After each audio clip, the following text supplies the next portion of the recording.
And I got my brain, and I'm pretty like my mama. I don't wanna pick your brain, I just want the microphone. Take the mask off your face and look at me face to face. Good morning, good morning, good morning. Put a smile on your face when you're moving from place to place. Good morning, good morning, good morning. I wanna share my love, but it's gotta be with someone who's precious. You're never gonna get my love, accepting that you're real precious. You're never gonna cramp my style, baby, cause I get a lot of pleasure. And if you wanna test my style, you better have a whole lot of measure. Cause I'm a rock back chick, never tag along the never look back chick. Trendy, a little crazy, intelligently singing rock back chick. No sticks, no stones, or any kind of weapon don't belong here. I don't wanna break no bones, I just want a microphone. Take the mask off your face and look at me face to face. Good morning, good morning, good morning. Put a smile on your face when you're moving from place to place. Good morning, good morning, good morning.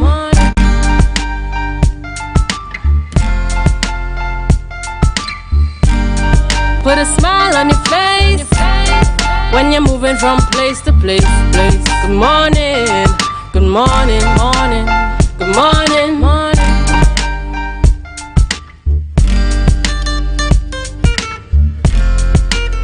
morning and welcome. Good morning and welcome to Youth Wednesdays on Tobago Updates Morning Show. We are live here in Portmore, Scarborough, Tobago. This is the one and only youth morning show, right? So welcome, guys.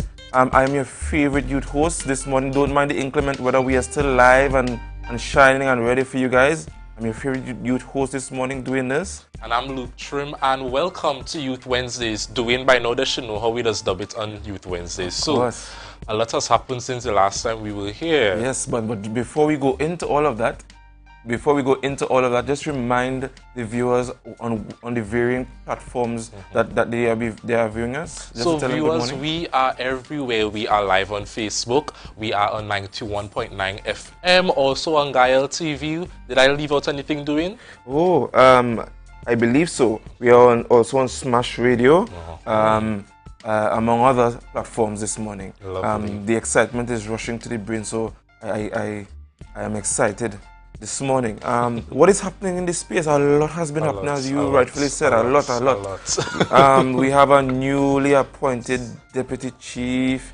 We have we're hearing in the air that a new party might be formed or may not. Who knows? But just a lot been happening. A lot has been happening, for real. But obviously we still have Carnival in the air. Yes, Carnival is getting nearer and nearer and nearer. Yeah, but this morning though we have a yellow alert in terms of inclement weather this morning. I just want to caution everybody to be safe.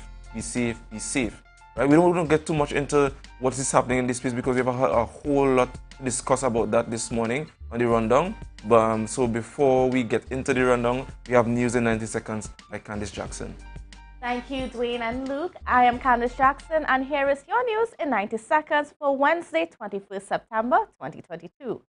Political leader of Unity of the People, Nkosi Phillips, called on the Tobago House of Assembly to reveal details about the budget surrounding Tobago's Carnival.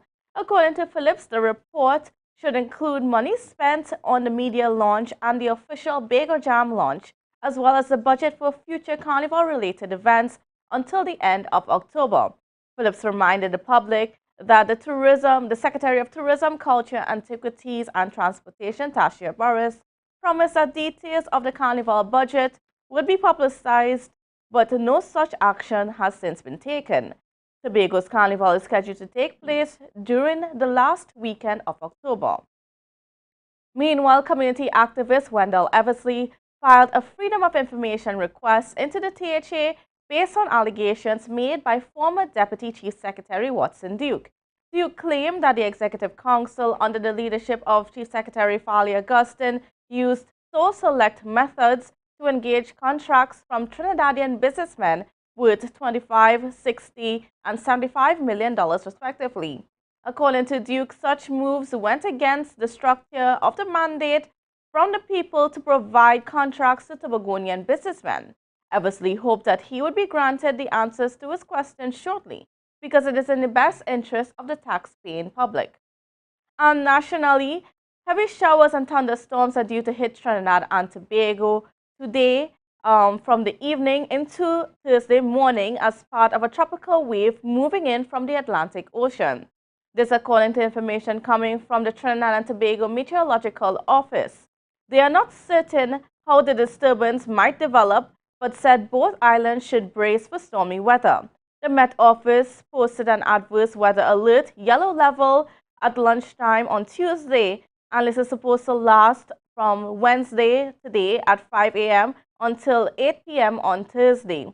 It said showers and isolated thunderstorms, at times heavy, are expected from Wednesday morning over the oceanic waters and extending across Trinidad and Tobago. And that was your news in 90 seconds. It is back to you, Dwayne and Luke.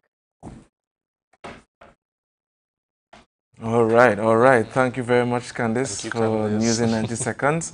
And we have a lot of birthdays this morning, as usual. Yes, it is. It's a rainy day, but celebration is in the air.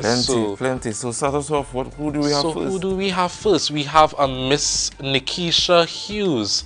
Happy birthday, Miss Hughes, and I hope you enjoy today. Who's next on the list? We have Miss Handisa Murray. Happy birthday to you, my friend, and happy birthday to you from the Tobago Up this morning, show family. Yes, nice. So next on the list we have Miss Kelly Edwards. Happy birthday to you. All right, and we have the man himself, Officer Simple C, Mr. Carlton Denoon. Happy birthday to you from the Tobago Up this morning, Sean, and especially from your boy, Mr. Nurse. Next on the list we have a Miss Cassandra Gadaha. Good morning and happy birthday to you. What a surname. Yes. And then we have Rosalinda Chase living in London, all the way in London, and this birthday greetings is coming from the Roxborough Open Bible Church and from the Tobago Updates family. Another member of the Open Bible, we have a Mr. Nigel Gordon. All the love is coming to you from Roxborough. Happy birthday to you.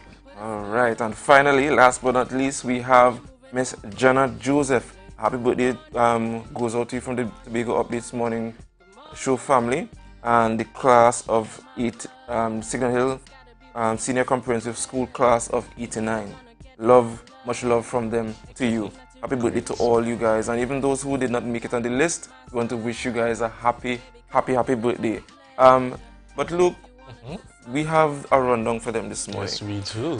Do you care to share with our viewers what do we have for them this morning? My pleasure. So to start off this morning, we have Miss Janae Brathwaite, or Tobago Junior Tourism Secretary.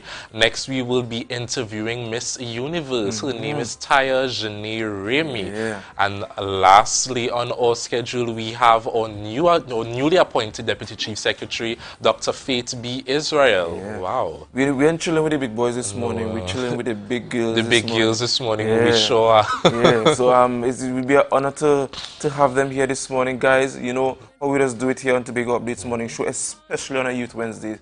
Just continue to show us the love, support us. We have a lot in store for you guys. So in no short order, you know how we just do it? We have to tell them we have to share the live, share the live, share the live. We'll be right back.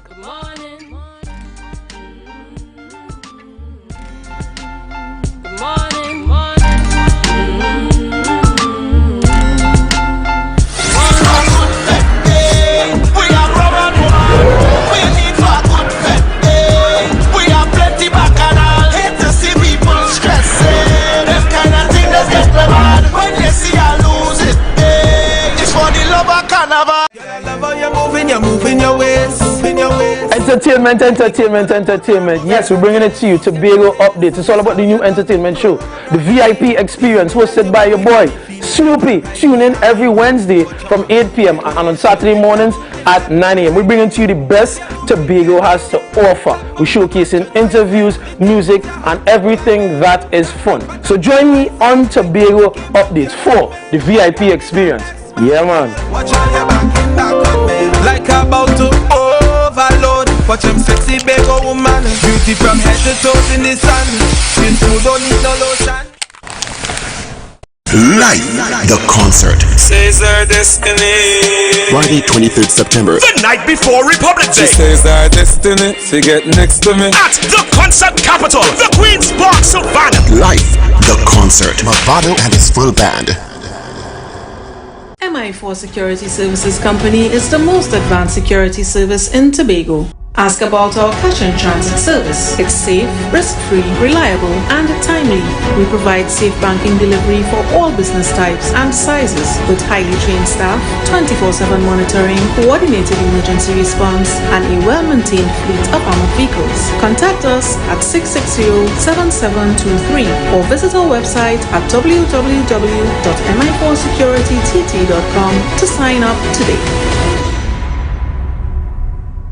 Tobago Glass Supplies has been a leading name for over 37 years in the glass and aluminum market in Tobago. We provide an extensive range of high-quality, innovative aluminum and glass products for commercial and residential use. Competitive prices with superior and professional services by committed employees who are guided by rigid quality standards. Tobago Glass Supplies specializes in the manufacture and installation of glass and aluminum products that are essential to today's homeowners and the business environment. We are engaged in marketing, sales, and installation of a variety of products. These ranges from windows and doors to necessities such as mirrors for homes and vehicles, designed and manufactured in-house or imported.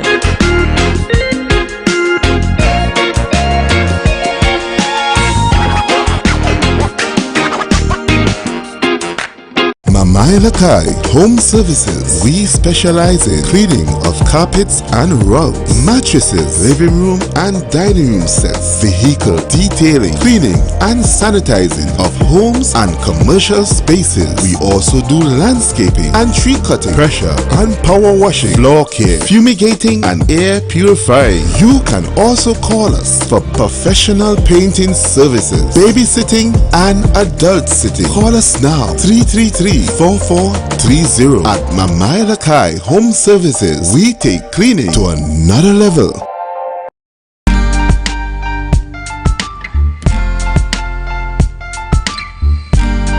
Put a smile on your face when you're moving from place to place. Good morning, good morning, morning, good morning, morning. And welcome back to the Tobago Updates Morning Show. It's Youth Wednesdays, and for this segment we will be diving into the area of tourism. And on set with us we have today Miss Jenna Brathwaite. A special morning to you, and how are you doing? Good morning, I'm doing quite. I'm good. I love the uniform as a past student of Signal Hill Sixth Form. I love the uniform. So, Jenna, you would have participated in the Caribbean Tourism Organization Youth Congress in the Cayman Islands. So, for our viewers and listeners that are unfamiliar, can you please tell them what this Congress is all about? Okay, so this Congress is to showcase the brightest and the innovative ideas of the young persons throughout the Caribbean. It pulled different persons from the Caribbean, for example, from St. Lucia, Jamaica, Turks and Caicos, and the Bahamas, and allowed us to share ways that we can improve our tourism industry as younger persons, testing our skills on creativity and preparedness and the ability to stay calm within this situation or within this competition. All right, lovely. So the interesting thing about all this is that you would have represented Tobago on a regional scale. Yeah. And I'm pretty sure that you would have required some heavy preparation. So how was the preparation process for you, and who were the people that would have assisted you throughout this entire process? So This preparation process was, I'm not going to say that it was easy, because then I'll be lying. It was quite hard, challenging at times, but there were also fun moments within it. I got to connect with my teachers and learn more about the industry, because if I'm being quite honest, I did not know much until I started the process. It was a journey. It was a moment for me to be educated on the different things that we have to offer, from the heritage, the culture, the antiquities, the transportation, which was a really good moment for me, a moment where it allowed me to connect more with the island as a means of understanding our heritage and why it's important for persons to connect. Essentially, I got a lot of help from Mrs. Patrice Karujak. She is now my tourism teacher at Signal Hill Secondary School. In addition to that, I got a lot of help from Dr. Selvon Hazel, Miss Manswell, Miss Janelle Moore. The list is really long, but it's worth it. Miss Sandra Ortoni, who is the youth program coordinator at the Division of Tourism. Miss Shaida Sylvester, our communications officer at the division, and most importantly, the secretary and the assistant secretary, Miss Tasha Chris Boris and Megan Morrison. They have created this opportunity for younger persons, and I felt like it was really important for this to happen. Wow, you have a long list of support. Yes. And I love how you mentioned Miss Karutra, because I know she's a person, she will go all out. She will be right there by your side. So I'm really happy that she was able to be by your side. So the day of the Congress, can you tell our viewers and listeners what your presentation was about? Okay, so my presentation focused on experiential tourism, which was specifically about giving visitors the opportunity to have that immersive, authentic experience. Because if I'm being quite honest, millennials and Generation Xers, they want to connect rather than just coming to the place to see what we have. They want to understand. They want to feel as if they are part of the culture, the heritage, the traditions that we have within our island. So I was tasked with proposing 3 strategies on how visitors can achieve this, or how we can allow visitors to achieve this within our island. We utilized immersive museums, augmented reality tours, and user-generated content as a means of giving them that experience, whetting their appetites, and allowing them to engage with our island on a deeper level. Apart from that, the mystery question focused on highlighting or giving the audience the opportunity to understand what our government did to support the movement back towards boosting the tourism industries again after the COVID-19 pandemic. Okay, wow, your presentation sounded really interesting. I think I'll have to go back to see if I could view it for myself. So, the day of the competition, what was going through your mind? What were the feelings you were experiencing?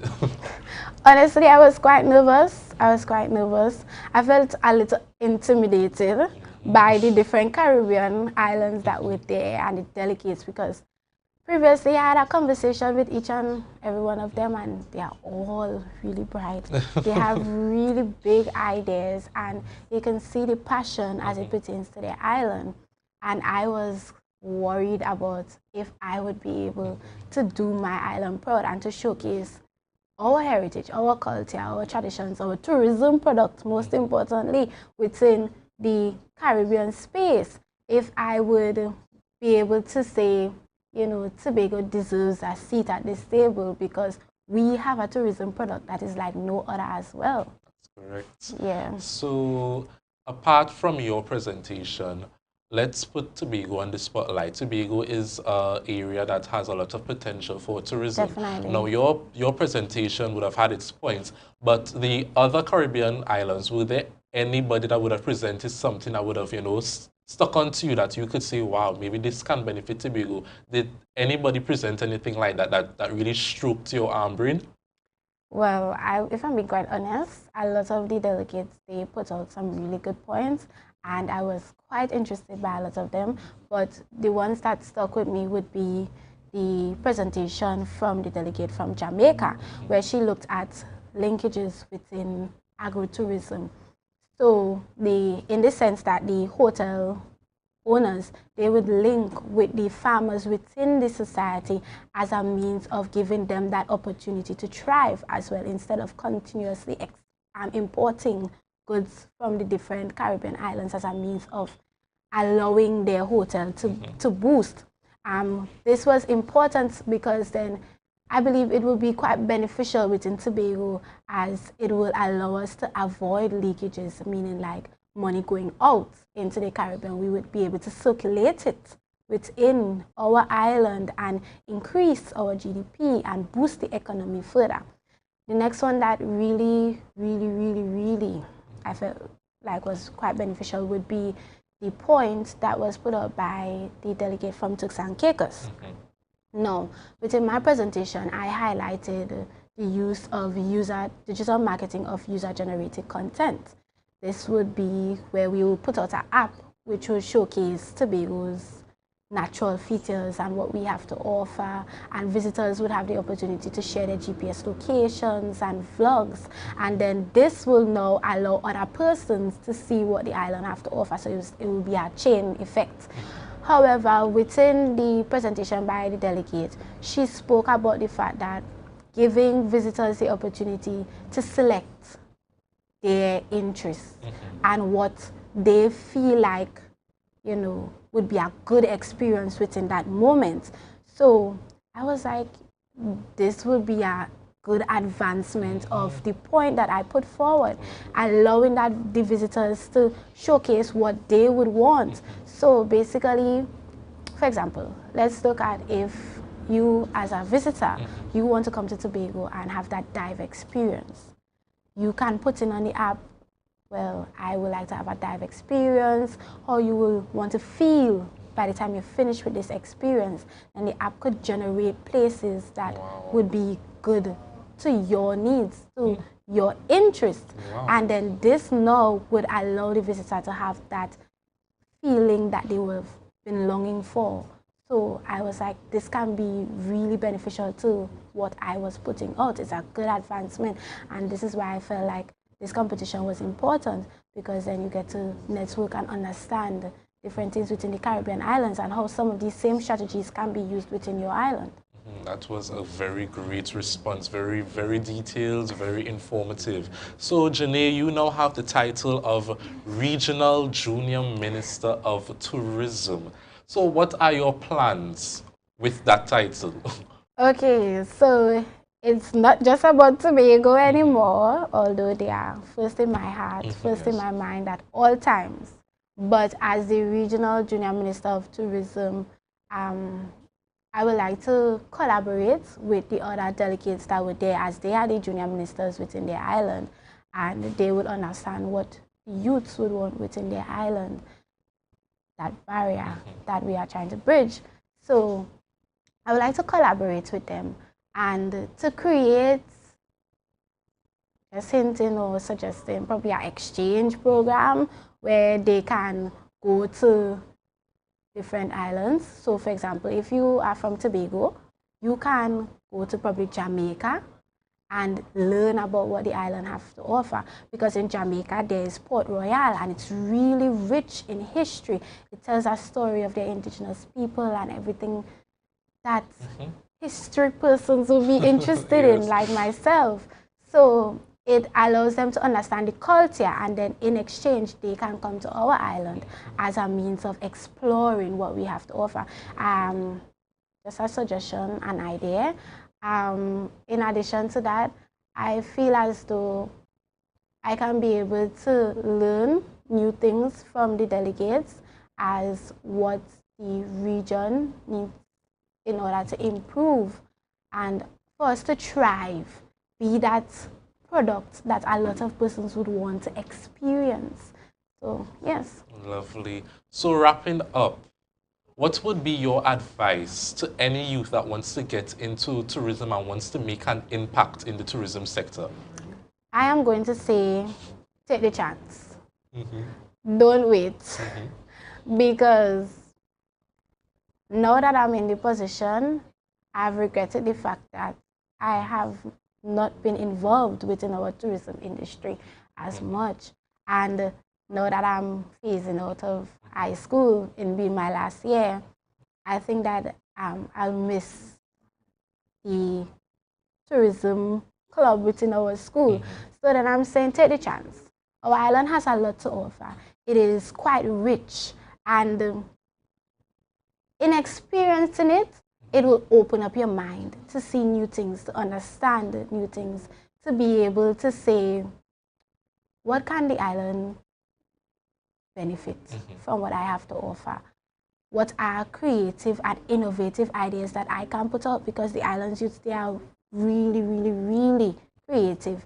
They have a lot of opportunities that our ancestors did not have. So I feel as though, take the chance.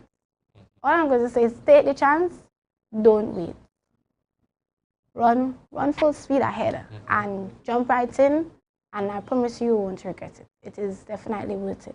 Wow, viewers, you heard that. Take the chance. Yes. Take the chance. And the interesting thing about your entire story, it was so inspiring, from you being intimidating, from you even, because I know a lot of youth, when it comes to competition, they will go there with a set mindset. I just want to present. I'm pretty sure if I were to ask them what did the other people present, they would not have even been able to answer that question. So the fact that you were so humble enough to listen and to even take notes from their presentation that could benefit Tobago, it says a lot about your character. And I want our viewers and listeners to know that we have a gem on set today, because you really have that energy, that character, and I want to congratulate you. Thank you.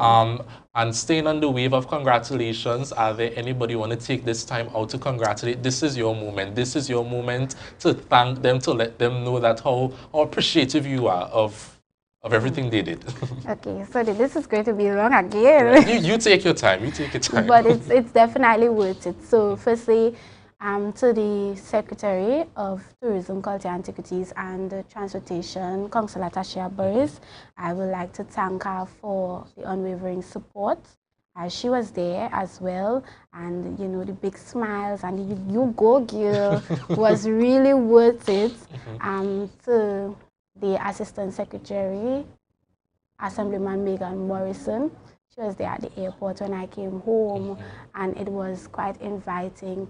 It showed me that I was loved and appreciated by everyone within the island, and that was an experience that I will definitely not forget, so I'd like to thank her for that.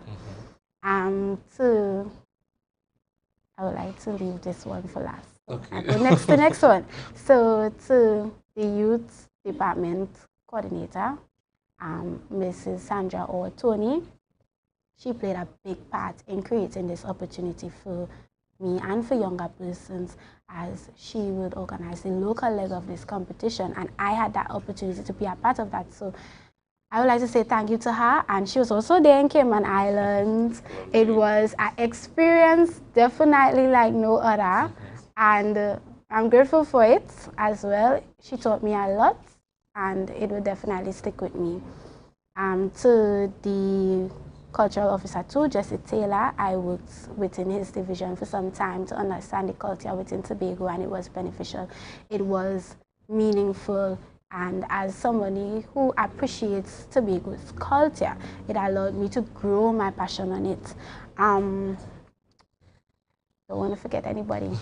Mrs. Patrice Karujak and Miss Manswell, teachers at the Signal Secondary School, I would like to thank them as well. They helped with my, as Miss Manswell would say, elocution and presentation skills. And Mrs. Karujak, she helped with my content, delivery, ensuring that I was confident and well prepared for the competition. Right, so who's the last one now? Just give us the big bang now. Give us the big bang.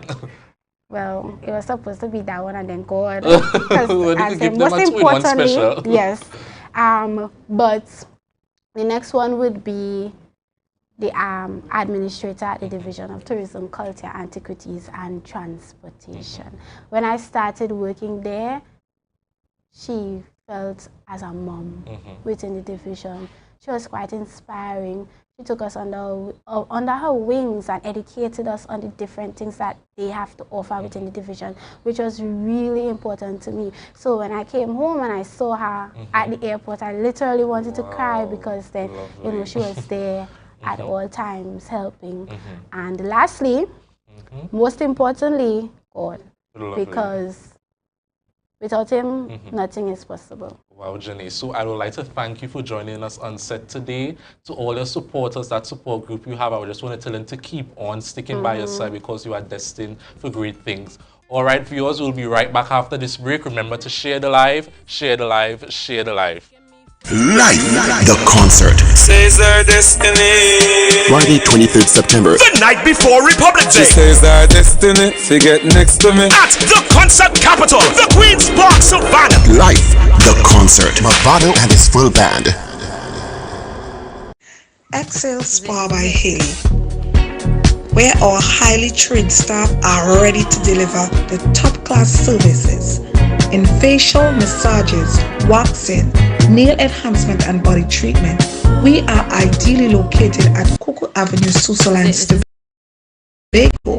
You can find us on Instagram, Facebook, TripAdvisor, or you can call us on 730-0149. Excel Spa by Haley. Relax, renew, and rejuvenate. The best place to stay in Tobago is at Thorn's Place, with rates starting as low as 200 TT. Call or WhatsApp 745-7306 or 682-8676. We are located uptown Scarborough, 5 minutes away from the port. Remember, at Thorn's Place, our aim is to make your stay safe and affordable. You can now get whatever you need whenever you need it anywhere in Tobago with Tobago. Your meals, medication, groceries, and shopping all delivered directly to you. No more hassle, no more stress. Get the Tobago app today on Google Play or Apple App Store. That's TAPPOGO, and let us deliver to you. Check our website at www.tapogo.app or call the experts at 494-TOGO and 484-4746. Tobago. Relax, we will get it to you. Tobago's at your service. Coconut's Cafe, the buffet restaurant that specializes in all your tasty local dishes. For breakfast and for lunch. Breakfast includes coconut bake and sada roti, served with chokers, bull joil, and sausages in tomato sauce. Not forgetting beef and cheese pies, shepherd's pie, macaroni pie, and rice in various styles. Meat served in a variety of flavors, garden salads, and pasta salads. All this accompanied by fruit juices, coconut water, your choice of a great combination to appease your taste buds. So call us today to order, as we are here to accommodate your busy schedules, or if you are having a cooking day off. It's a different type of thing down there. And we party till we drop down there. With a lot of pretty girls down there. Down in Tobago.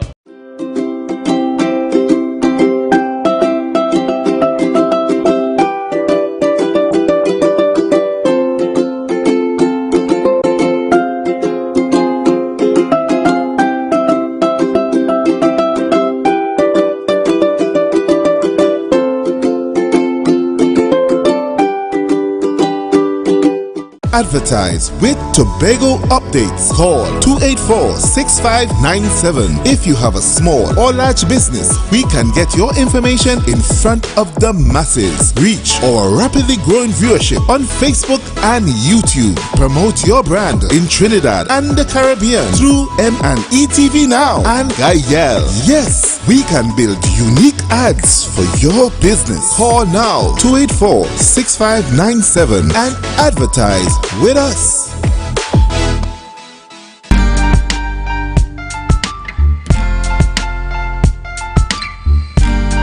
Put a smile on your face when you're moving from place to place. Good morning, good morning, morning, good morning. And welcome back to Youth Wednesdays on the Tobago Updates Morning Show, the one and only morning show, the youth morning show that is. And this morning we have Miss Universe, Trinidad and Tobago Miss Universe, in the name of Taya Jenna Remy. I hope I pronounce your name correctly. Beautiful, beautiful young lady. Good morning, how are you? Good morning. Now, you know, my name is often a conversation starter because it's not often pronounced the way it's spelled. So it is Tajane Remy. But I'm so grateful that I can be on this morning show, on this youth program, and I'm looking forward to chatting with Tobago. I love your energy already, man. Yes. But just for the record, can you say your name a bit slower? Because, you know, we just love the ring to your name. Yes, we do. Right. It's Tajane Remy. Right. Did that ring? Did that ring correctly? It rang the first time, and it rang even louder the second time. So, Ms. Jenny, you contested. You were part of 23 contestants for the Trinidad and Tobago Miss Universe. Tell us what that experience was like for you. Tell us about yourself.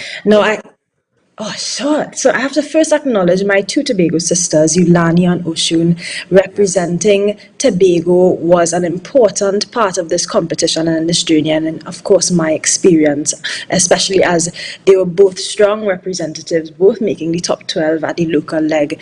And this experience afforded me the opportunity to be challenged by like-minded women throughout Trinidad and Tobago who are championing social causes and taking up spaces in their community. And that in and of itself has to be inspiring for anyone. But particularly for me, this was another opportunity to be an ambassador, to represent, and coming out of a history of being able to be in positions where I can use my voice and my skills and my talents to put country on the map.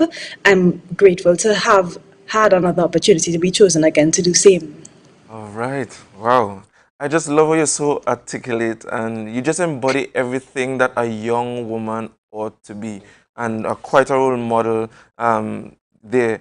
But not only that, guys, that she contested and won this thing.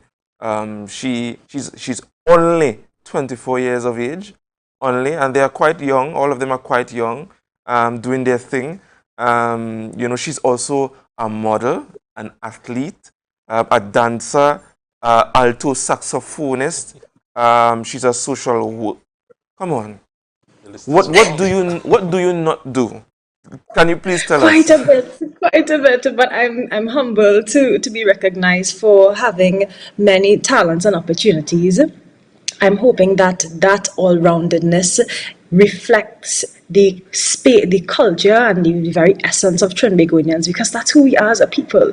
We're multi-talented, we're multicultural, and so when people see me on the international stage, I hope they see all of what encompasses Trinidad and Tobago to be, particularly Tobago, who brings the sense of richness and groundedness to the Trinidad and Tobago. I can't see Trinidad without Tobago and vice versa. So I'm hoping that my life experiences will paint that picture and really reflect same when I go out to New Orleans in January. Yes. So a lot of young ladies would have been inspired by your story. So for any of them wanting to get into pageantry, can you tell our viewers and listeners what your entire experience was about? Sure. Well, you know what? I find that every pageant queen has their own experience.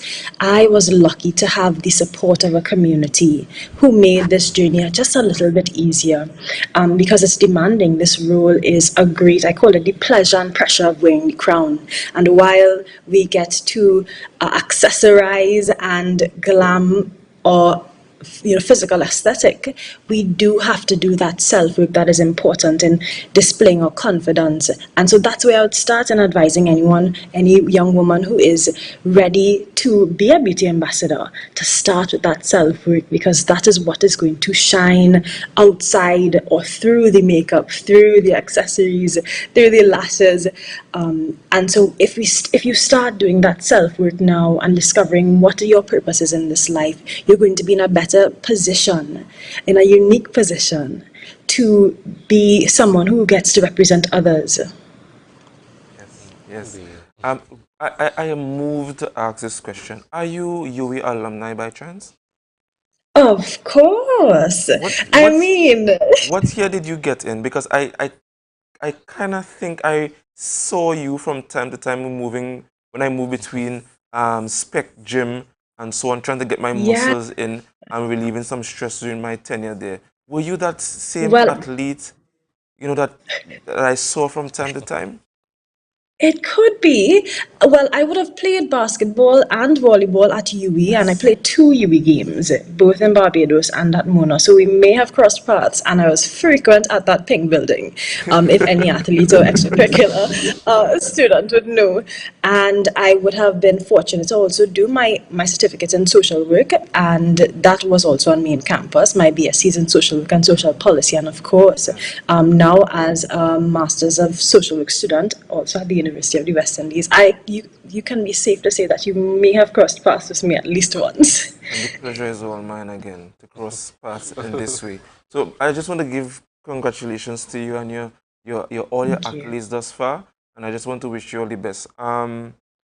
The being the fairest of them all, if I might put it that way, how does it feel to represent your country on a global scale especially at a time like this?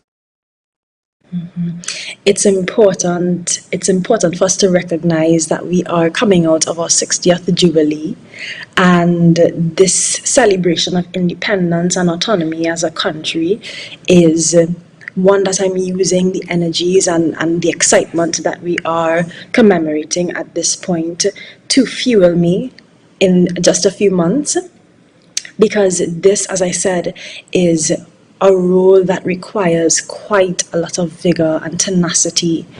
When you face almost over 100 women on that international stage, what remains is recognizing that you have over 1.2 million people at the bottom of the Caribbean chain supporting and giving that energy and spirit that is required for real, passionate, and true representation, especially if I am to be representing the entire universe.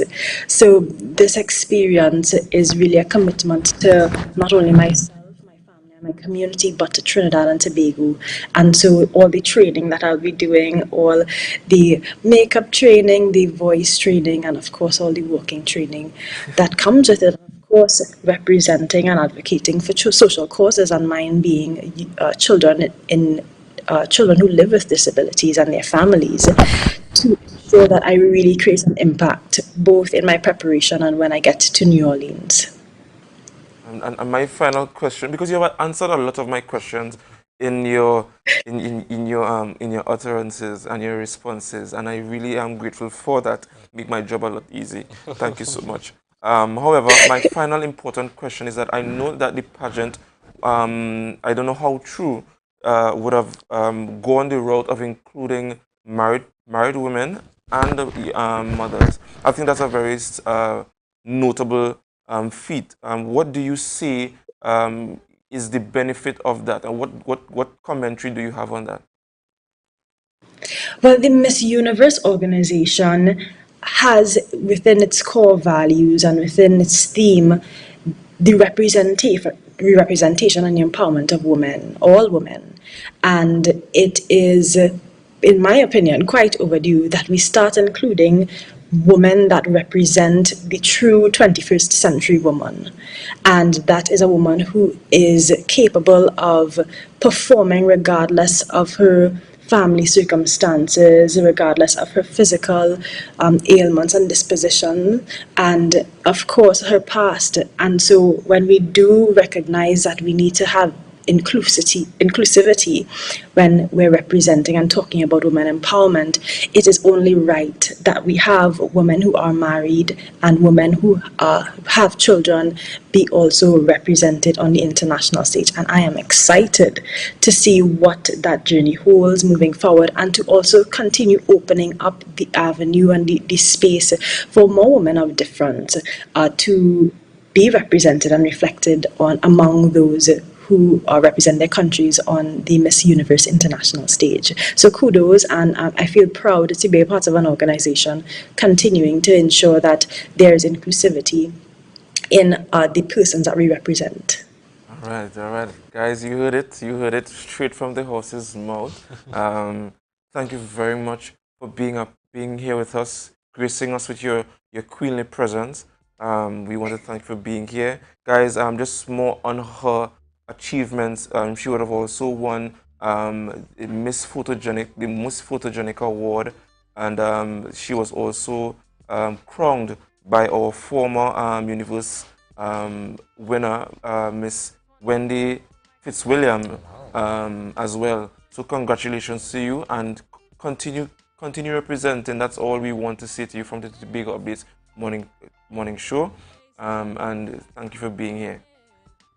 Thank you for having me. Tobago, I'm coming very soon. Please. So I'm hoping to greet you and have that warm greeting also extended physically when I do come over and do some work there. So thank you for having me. Yes, please. And it would be remiss of me if I don't also congratulate Oshun Mills and Yulani Fletcher for also making it in the top 12 as well. They too would have contested for the Miss Universe Trinidad and Tobago to contest in the 2023 Global Miss Universe. Up next, we have our newly appointed Deputy Political Leader coming to chat with us, Dr. Faith B. Israel. So stay tuned for that, and remember to share the live, share the live, share the live. We'll be right back. The Street 919 FM and the Tobago Updates presents the Tobago Updates Morning Show live simulcast on the Street 919 FM. Start your day with all the information you want and need with the simulcast of the Tobago Updates Morning Show live Mondays to Fridays from 7 a.m. on the Street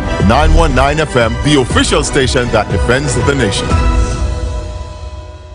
MI4 Security Services Company is the most advanced security service in Tobago. Ask about our cash and transit service. It's safe, risk-free, reliable, and timely. We provide safe banking delivery for all business types and sizes with highly trained staff, 24/7 monitoring, coordinated emergency response, and a well-maintained fleet of armored vehicles. Contact us at 660-7723 or visit our website at www.mi4securitytt.com to sign up today. Never ever worry, don't mind how things looking hard.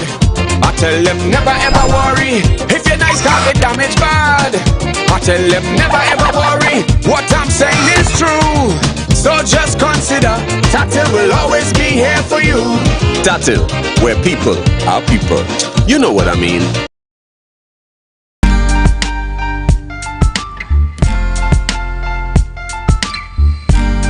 Put a smile on your face when you're moving from place to place. Good morning, good morning, morning, good morning. Good morning and welcome back to the Youth Wednesdays on Tobago Updates morning show, the one and only youth morning show in Tobago. And this morning we are chatting with the newly appointed Deputy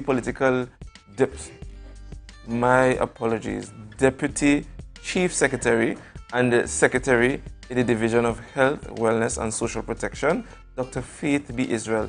A bit of tongue-tie there this morning, Dr. B. Israel.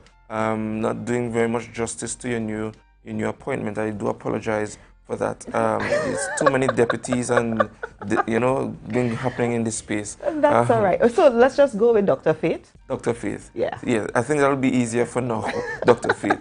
So I want to begin by asking you, is your new appointment legitimate, given that we would have seen just a day, or well, not even a day, a couple hours before your appointment, we saw a petition before the court by Crystal Fordyce, I don't know who the person is,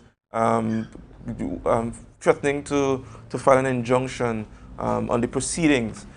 So given that, is your new appointment legitimate? Well, you're going really, really fast into it and over the deep end, Dwayne. Well, when we saw the letter dead of the night, the evening before, we thought, okay, well, I guess it's just one more thing, a never-ending story kind of situation. But we were very clear that we've gotten wise counsel. We were also very clear that the president or the office of the president knew what they were doing, and that if there was any issue, the office of the president would let us know very clearly that there is an issue with this. And therefore, we would not have been invited to come down to President's house to do the swearing in. Right. So the fact that we did the swearing in, the office of the president. Of course, the president is on leave. She is out at the state funeral. And the acting president, Senator Kangaloo. Yeah. She's also a high-ranking judge in the court as well. Exactly. And interestingly, our actual president is also I think she was also a high-ranking judge as well. So. So I think that the dots have the I's have been dotted and the T's have been crossed. We have both signatures on the oath of office. So I think I am DCS. all right. We'll take that. We'll take that this morning, right? But did you anticipate in any site at all, whether it be high or low side or mid side, that you would ever become deputy chief secretary? It is not something that I aspire towards. As you know, even if you chat with Mr. Duke, he would tell you when I got into politics, he had to come several times and begged me on several occasions to get into politics. It has always been something that I liked, but liked from the outside. You know, so my aim has always been to fix the healthcare system in Tobago. And I figured out that I needed to get into the political realm to do that. And that just means doing what I need to do to get that done. Coincidentally, I am here now. It is a role that I accept. I accept with honor because, as you know, my entire team had to agree with it. We had to actually go through and everyone had to say yes or no. Even though that was not played out at the sitting on Monday, we actually did that beforehand to say who all you want to be DCS. And let us really have a conversation about it so that we are all going in on the same page. And they showed confidence in me. As a matter of fact, one of them said, well, we're not even asking how she want it. The bold-faced. The bold-faced like that. So, it's one of those things. It is on my shoulder. I think that they have shown confidence in my ability to function in that new role. And I will take it on because, God gives us the capacity to do what He needs us to do. Right. And beautiful picture there. I'm shaking the Chief Secretary's hand. He looks very happy to have you. But did in that meeting with the Executive Council, was Mr. Duke a part of that meeting? And if so, what was his reaction, his response, given that he would have publicly said that he resigned and following suit that was his letter signed and dotted by him?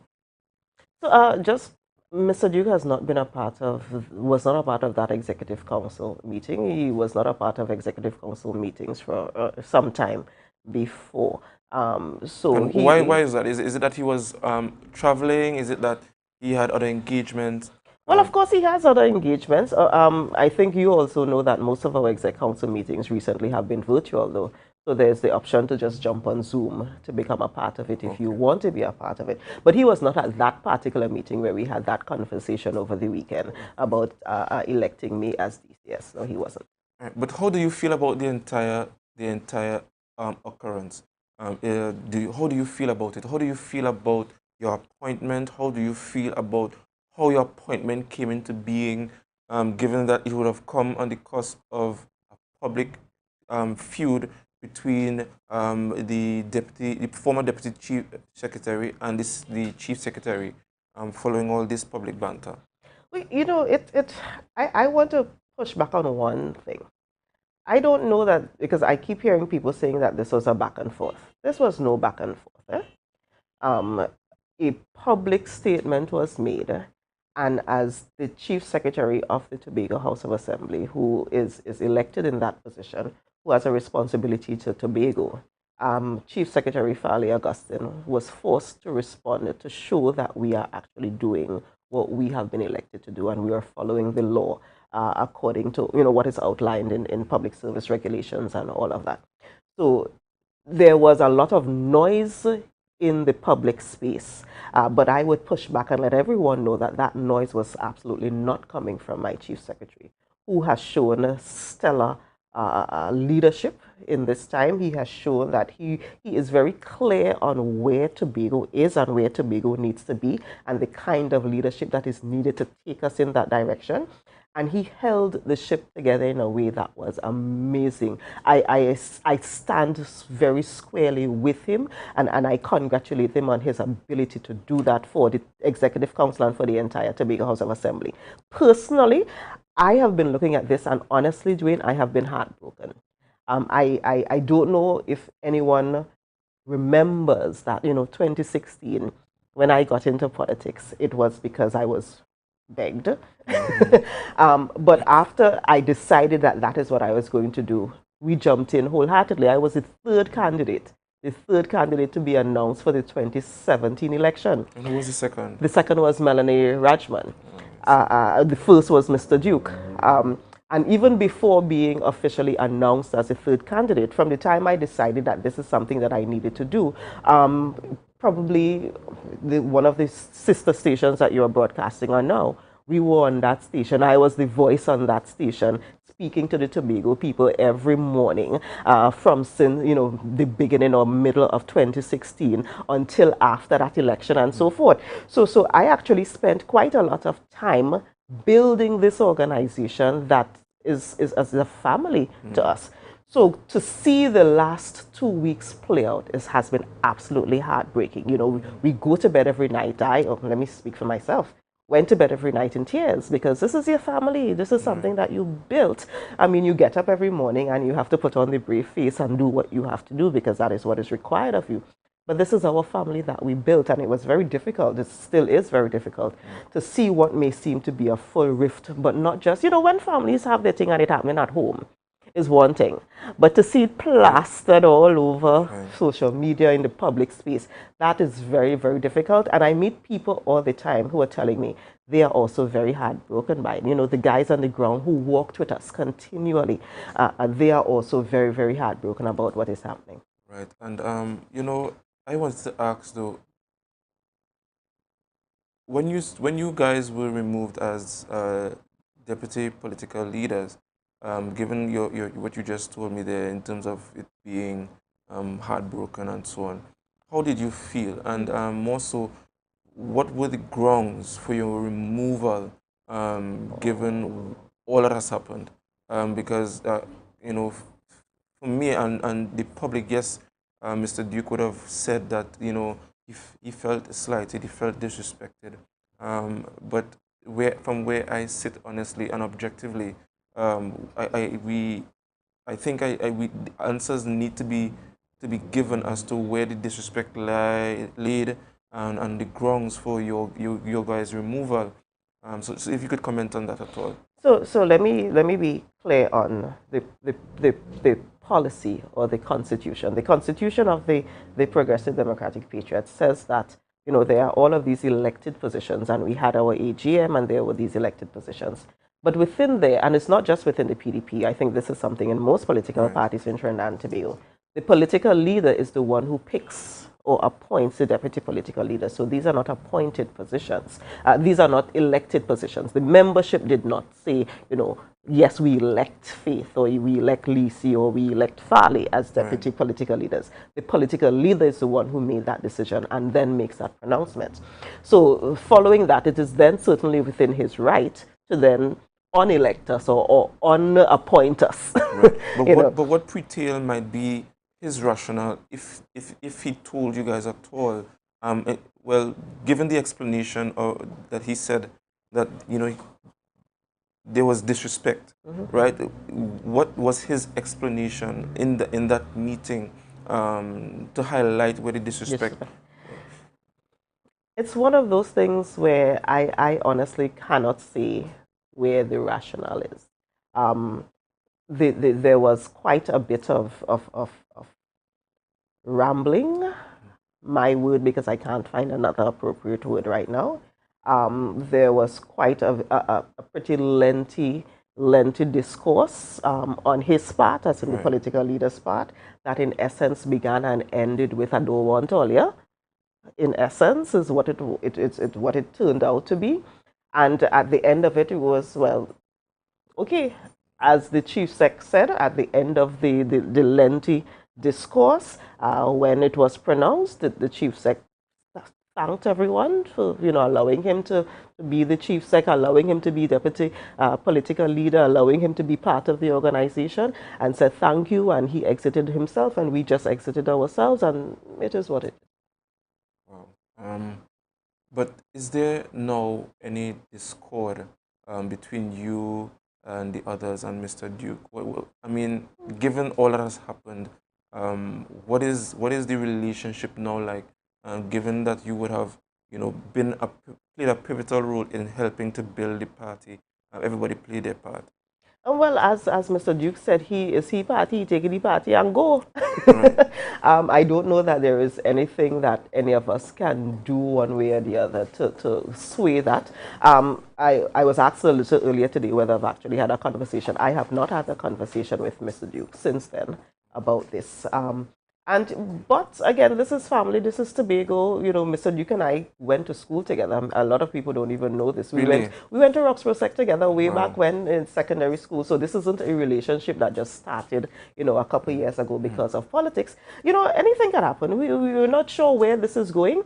We want to be very, very clear, though, that what we are doing is ensuring that we steer the ship, that the Tobago House of Assembly continues to run as effectively and as efficiently as we can do it. We were elected to do that, and that is what we are going to keep doing. To talk about what happened, do you see Chief Secretary's Augustine silence could be taken as disrespect? And more so, do you see any merit in what Mr. Duke outlined as to why he made the decisions that he made? I think Chief Secretary's silence shows strength. It shows that we are not willing to get into this public banter, because it should have never been a public banter.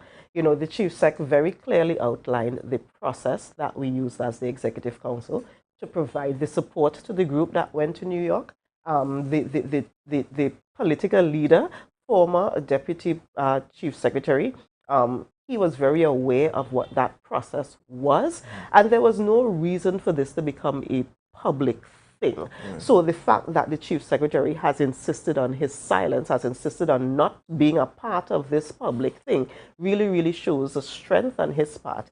And I think that is what Tobago has seen, and that is what Tobago is very clear on. We have a leader now who knows when to speak, and he knows when to be silent. And I think I am personally very, very courageous that we are being led by him. Right. But listening to you, I need to ask this question. And the I'm viewers almost afraid what this question is. No. No need to. But are there any intention to form a new party or organization?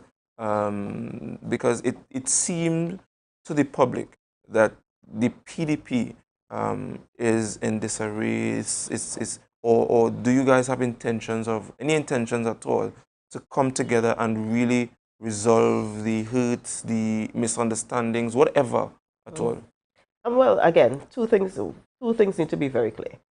Mr. Duke is correct when he says that it is his quote-unquote party, because according to the EBC rules and so forth, it is registered under his name.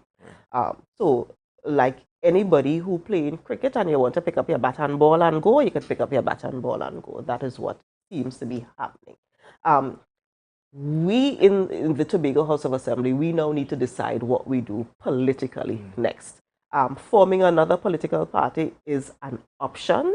We are exploring all options, and by all options, I mean all options. Because listen, someone sent me a name of a suggested name of another political party 2 days ago, and when I saw the message, I started crying, because I'm thinking, all I know is PDP. You know what I mean? That is what I know, PDP. So it is hard to even start thinking now about forming another party and so forth. But we've recognized that this is where we are. And like any other adult, you have to treat with the situation that is in front of you. And if that is what we have to do, then that is what we will do if necessary. But again, we are looking at all of the options, and we are exploring all of the options to see where we go. Right. And I just want to, I have three more questions for you. Only three. What do you make of the first video that Mr. Duke would have issued on Facebook? I mean, he was trying to plea on behalf of Tobagonians that were in need. Where, if at all, did he err that he would have forced the chief secretary to make the statements that he made in that post-media briefing on that particular day? I think that a lot of the information that was placed there, so yes, the group was in New York, the group was in trouble. The fact remains, though, that the Executive Council made several decisions to help the group, and we had honored those decisions. The fact also remains, though, also, in terms of, I mean, the fact that they were in New York means that we had started honoring them because we were the ones that in essence got them the tickets to get to New York. So that was a big chunk of the what we had agreed to do, because as the chief sec said, what we've decided to do as exec council is not just give individuals money, but we would pay bills, and one of the bills was the cost of the plane tickets and that kind of thing.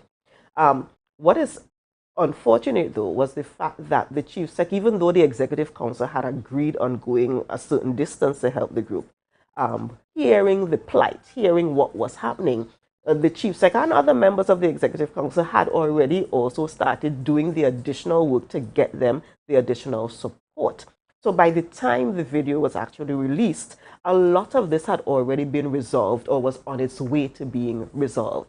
So there was really no need to do this kind of, dare I say, grandstanding, because the resolution was already happening. Some of it had already happened by that point. So I am not sure what was the rationale behind it, because it is very, we thought that Mr. Duke knew what was actually happening, and that he knew that some of the information that he was raising in the video was not necessarily accurate anymore at that time, because we were already resolving the issues. But, I honestly cannot speak to why he did what he did, but the fact is we are here now. It has happened, and the chief sec was forced to then respond to bring some clarity to what actually happened versus what was said, and that is just part of what we have to do. I need to ask this as well. For public officers, elected public officers, or public servants who would represent the THA on a trip or abroad, does it goes against the code of conduct to mount any platform that might be partisan in any way? And do you think that was one of the reasons why the chief secretary would have made decisions to review or to reconsider whatever decisions he might have been thinking of to bring before the executive council? I honestly can't say why. Again, I can't say why. What we know, though, is that, within executive council, there is something known as individual and collective responsibility. So the executive council functions as a body. When we go in, we have to vote yea or nay on whatever the note is, whatever the issue is. But coming out of that, we come out of that saying, yes, the executive council agreed, the executive council did not agree. And we move as a body like that. When we on official travel, there's an expectation that you are representing the executive council. You are not representing yourself. You are not representing your district only. You are representing the entire executive council when you are speaking. So as Secretary of Health, I am not just speaking as me. I am representing the entire executive council of the Tobago House of Assembly. And when we do that, we have to be very, very wise. We have to be very cautious. We have to be very careful in what we do and what we say, because again, it's not just you. It's the entire organization that you are putting a spotlight on. So why he did a lot of what he did, maybe you need to invite him on the show. It would be a pleasure to have Mr. Duke to hear his side of the story as well. But thank you. And finally, as DCS, what would you do differently, right? And I want to back up that question with a follow-up. How would you use your good office to do better for your division and your constituency and the wider Tobago? So I would actually, I am not even going to go in the direction of for my constituency and for my division, because as Deputy Chief Secretary, it means I am Deputy Chief Secretary for the entire island for Tobago. What would I do different, or what would I do? I would ensure that I am here to support the Chief Secretary, because that is the main role, to support the Chief Secretary. If there's anything that he's unable to do, to definitely fall into that place. As again, the Executive Council works very closely. We make decisions together, and I would ensure that whatever decision is made by the Executive Council, whatever decision is made by the Chief Secretary, is one that is wise, is one that is based on wise information, based on good information, based on data, based on understanding where we are as an island and where we need to go. That is my pledge to Tobago, to continue working with my team, my entire team, to ensure that we get to the point. You know, this making Tobago the greatest little island on the planet, that is our aim. That was our aim during election. That has been our aim during the last 9 months. That will continue being our aim until we get to that point. Right. And I had this question, but the final question. Do you? How many final questions I'm turning off my device. I have no more questions after this. But do you believe that the Executive Council, the THA, and by extension Tobago would have lost a gem in Mr. Duke by his resignation from the Executive Council? If you could comment on that at all. Yeah, I think they have, because he's a fighter. I mean, we've gotten to this point because he is a fighter and because he saw that something needed to happen for Tobago. So yes, I think there are a lot of Tobagonians who absolutely love him, love what he has done. I love him. I love what he has done in terms of where to get to this point. So yes, I think Tobago and Tobagonians do feel a sense of loss based on his action. But again, this is where we are. We have to figure out how to wipe our tears. We have to figure out how to move forward, and we have to figure out how to make the best of this specific situation. All right, guys, you had it. Our newly appointed Deputy Chief Secretary and Secretary for Health, Wellness and Social Protection, Dr. Faith B. Israel. I want to thank you for being here this morning with us. It was a pleasure. I know you guys enjoyed that interview. We just want to close off, and we have up next Good Morning Tobago by Candice Jackson. The exciting, the bubbly, the jolly Candice Jackson. So guys, stay tuned. I want to thank you for joining us on the Tobago Updates Morning Show. Enjoy the weather, and please be safe. Goodbye. Put a smile on your face when you're moving from place to place. Good morning, good morning, morning, good morning. I wanna share my love, but it's gotta be with someone who's precious. You're never gonna get my love, excepting that you're real precious. When you see I lose it, hey, it's for the love of carnival. You're moving your ways. Entertainment.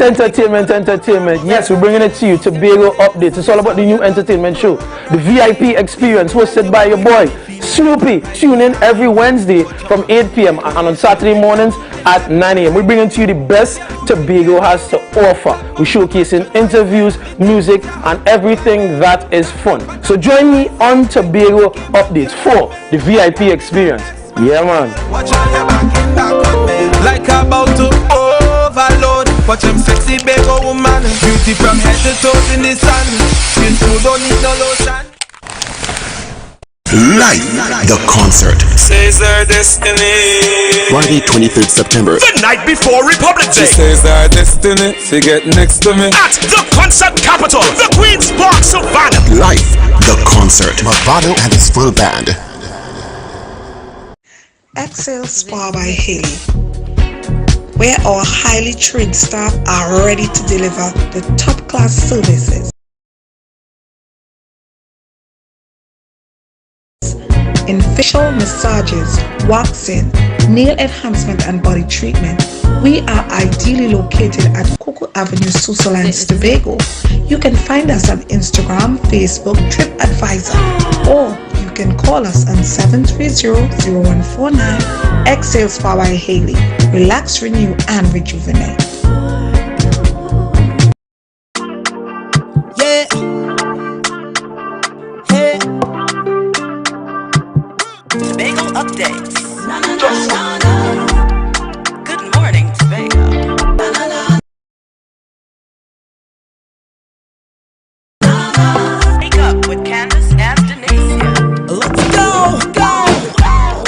It's a brand new morning, rise up to a brand new dawning. As the passion start to rise, the energy fill the skies. I say thanks for favor to wake up and hear me neighbor. 60,000 people strong, and the vibes is never wrong. We are beauty, we are power, we are people in the sun. Welcome to Good Morning Tobago on Tobago Updates, your source for current affairs in Tobago, Trinidad, and the region. With the perfect conversations to complement your morning routine, I am Candace Jackson, and let's get started in the news in 90 seconds. Political leader of Unity of the People, Nkosi Phillips, called on the Tobago House of Assembly to reveal details about the budget surrounding Tobago's carnival. According to Phillips, the report should include the money spent on the media launch and the official Bago Jam launch, as well as the budget for future carnival-related events until the end of October. Phillips reminded the public that the Secretary of Tourism, Culture, Antiquities and Transportation, Tasha Burris, promised details of the carnival budget to be publicized, but no such action has since been taken. Tobago's carnival is scheduled to take place during the last weekend of October. Meanwhile, community activist Wendell Eversley filed a Freedom of Information request into the THA based on allegations by former Deputy Chief Secretary Watson Duke. Duke claimed that the Executive Council, under the leadership of Chief Secretary Fali Augustine, used select methods to engage contracts from Trinidadian businessmen worth $25, $60, and $75 million respectively. According to Duke, such moves went against the structure of the mandate from the people to provide contracts to Tobagonian businessmen. Eversley hoped he would be granted the answers to his questions shortly because it is in the best interest of the tax-paying public. And nationally, heavy showers and thunderstorms are due to hit Trinidad and Tobago on Wednesday evening into Thursday morning. And of course, we're hearing some of that right now as part of a tropical wave moving in from the Atlantic Ocean. This according to information coming from the Trinidad and Tobago Meteorological Office. They are not certain exactly how the disturbance might develop, but they said that both islands should brace for stormy weather. The Met Office posted an adverse weather alert, yellow level, after lunchtime on Tuesday, and it will last from 5 a.m. today until 8 p.m. on Thursday. It said showers and isolated thunderstorms, at times heavy, are expected from Wednesday morning over the oceanic waters extending across Trinidad and Tobago. And I mean, as you would know, if you haven't looked outside or if you haven't quite woken up yet, I mean, you would have been hearing the showers. It's pouring down, which means people, please, please, please be safe on the roads. We know at these sites when there's a lot of rain and so on, the roads tend to be a little bit slippery, so take your time, be aware of other drivers, especially on the road, and make sure you take that umbrella, make sure you keep warm and dry as much as possible, and be safe. So, and of course, we'll be bringing you updates to see if there's any situations developing. It's just going to be a bunch of rain, thunderstorms, and maybe some gusty winds. However, it shouldn't be that bad. And of course, there was there was a report going out for marine interests to be aware of the inclement weather. So if you have vessels that are out in the water, they should be pulled up to safety or up on shore by now to make sure that we don't have any vessels being damaged.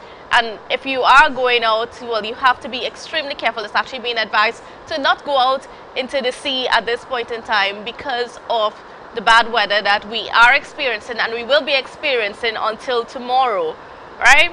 So, I mean, getting into our conversation this morning, even though it is a rainy day, we still got to continue. And we are joined by none other than the Tobago officer for tutor in the form of Mr. Braden Roberts. A special good morning and welcome to you, sir. How are you doing? Good morning. It's always a pleasure to be on the program. Despite the weather, despite the we weather, will have a good day today. I'm so glad that you could make it despite the weather. Yes, yes.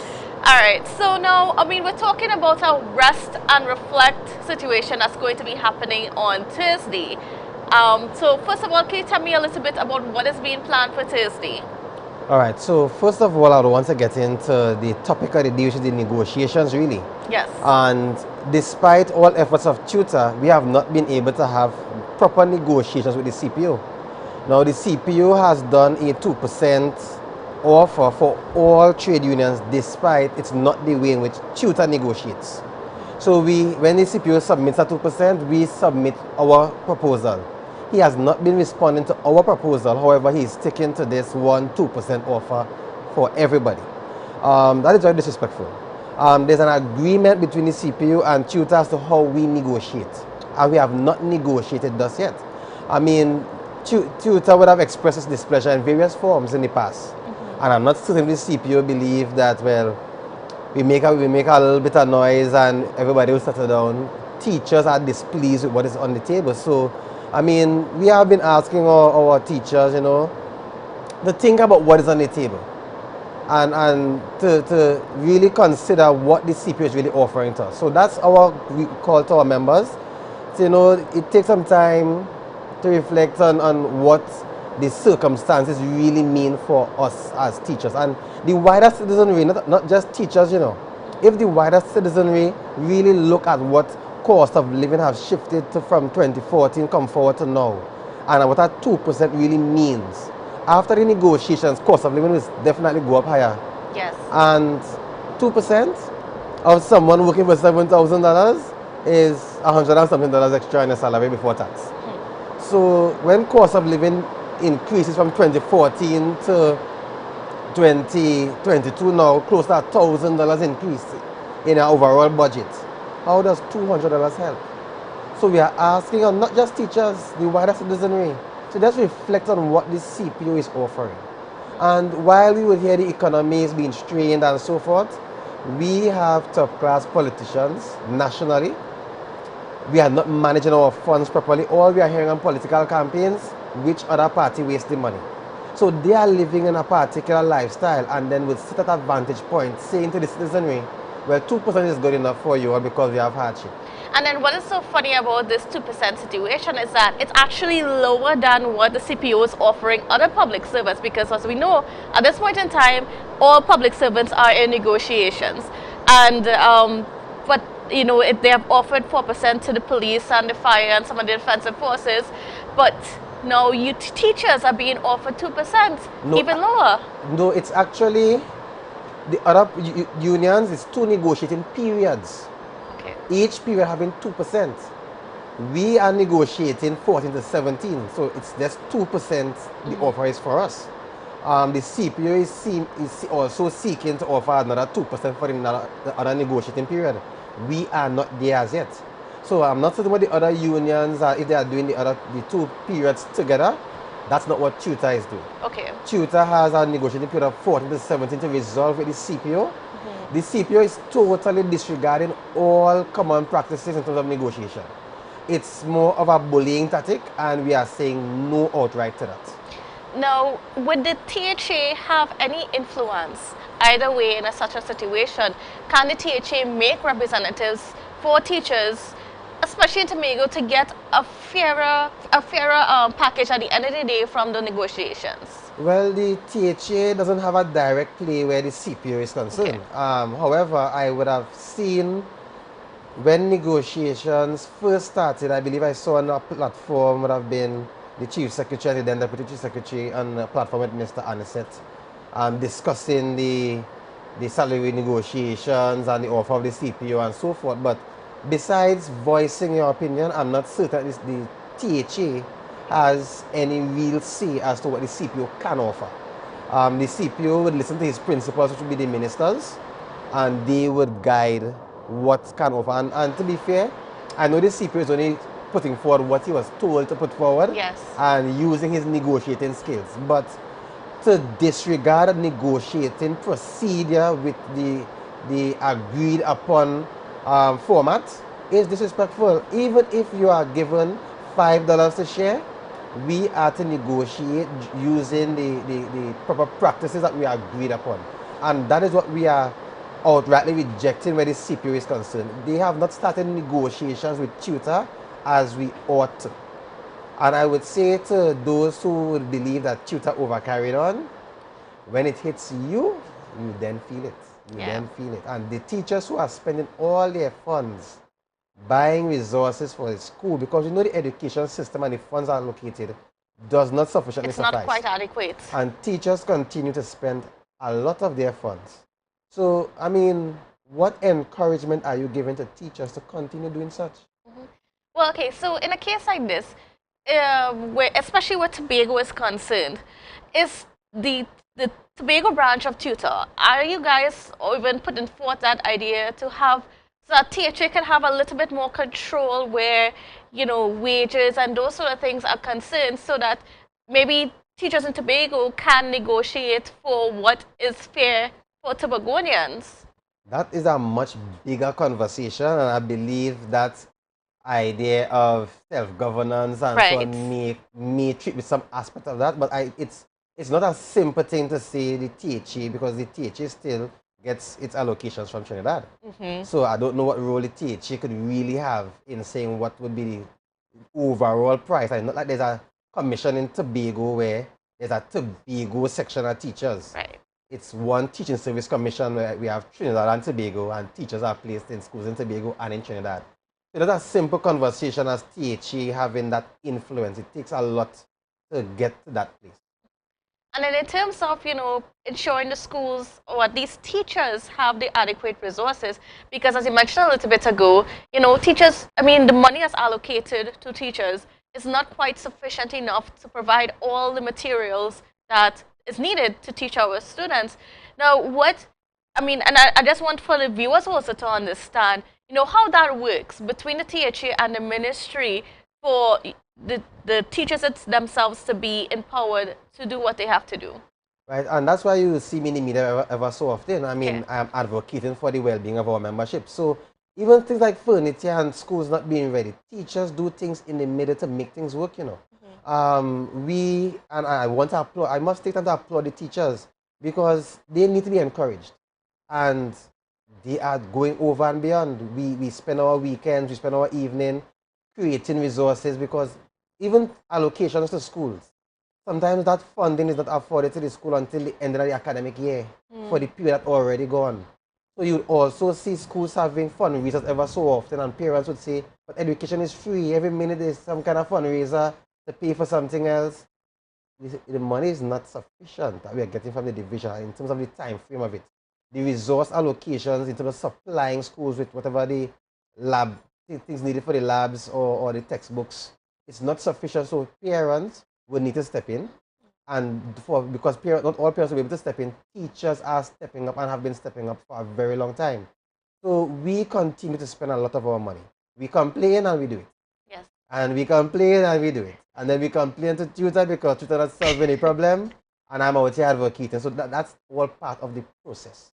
Is there any difference between the problems faced by Tobago's teachers and Trinidad's teachers? There is no significant difference. However, I do my job in Tobago. Yes. I would be voicing the concerns. So to me, it's not that ministry doing it too. That doesn't comfort anyone. If the division can do better in terms of seeing about the well-being of teachers, they ought to, and that's what I'll be pushing for. My counterparts in Trinidad, I will join them. So it's not that there's a Tobago tutor.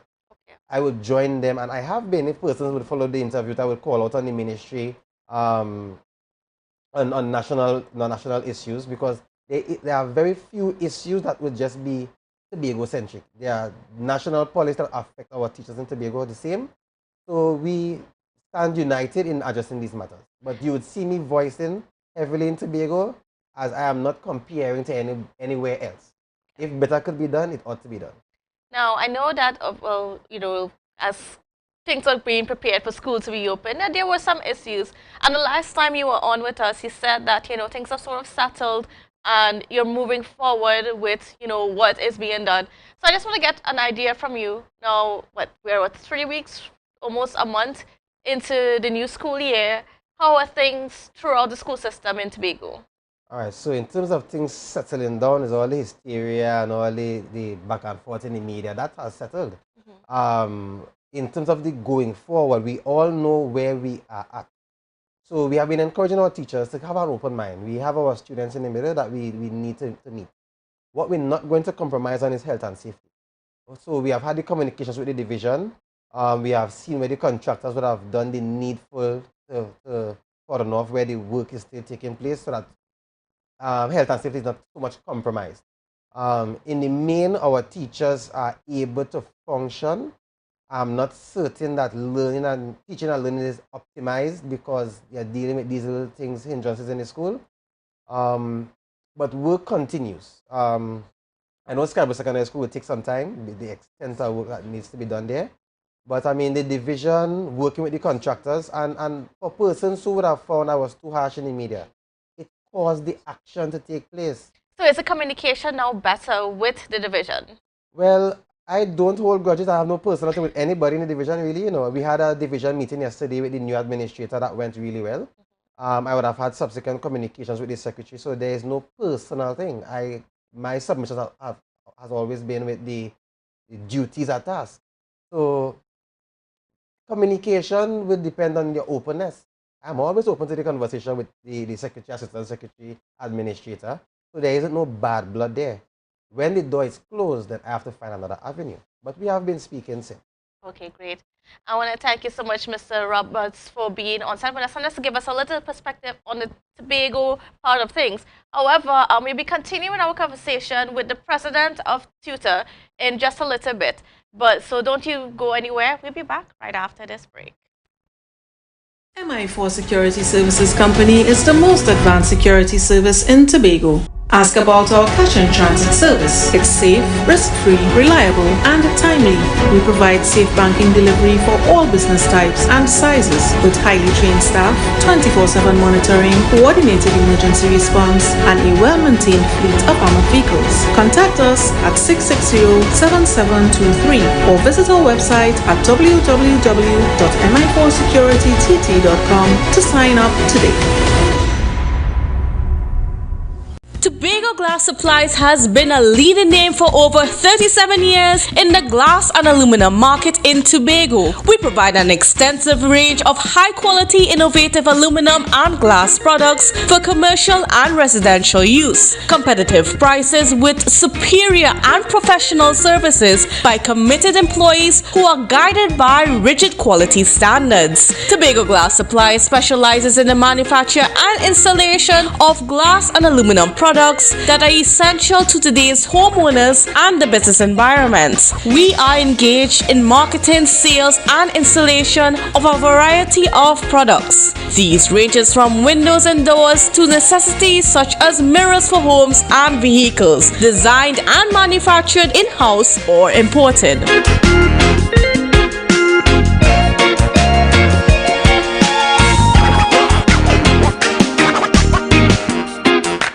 Mamai Lakai Home Services. We specialize in cleaning of carpets and rugs, mattresses, living room and dining room sets, vehicle detailing, cleaning and sanitizing of homes and commercial spaces. We also do landscaping and tree cutting, pressure and power washing, floor care, fumigating and air purifying. You can also call us for professional painting services, babysitting and adult sitting. Call us now 333-4430 at Mamai Lakai Home Services. We take cleaning to another level.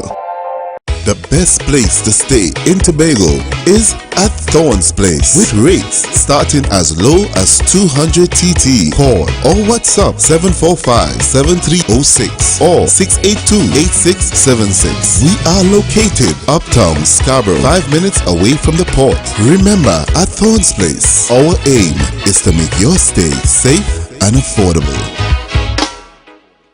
You can now get whatever you need whenever you need it anywhere in Tobago with Tobago. Your meals, medication, groceries and shopping all delivered directly to you. No more hassle, no more stress. Get the Tobago app today on Google Play or Apple App Store. That's TAPPOGO and let us deliver to you. Check our website at www.tapogo.app or call the experts at 494-TOGO and 484-4746. Tobago.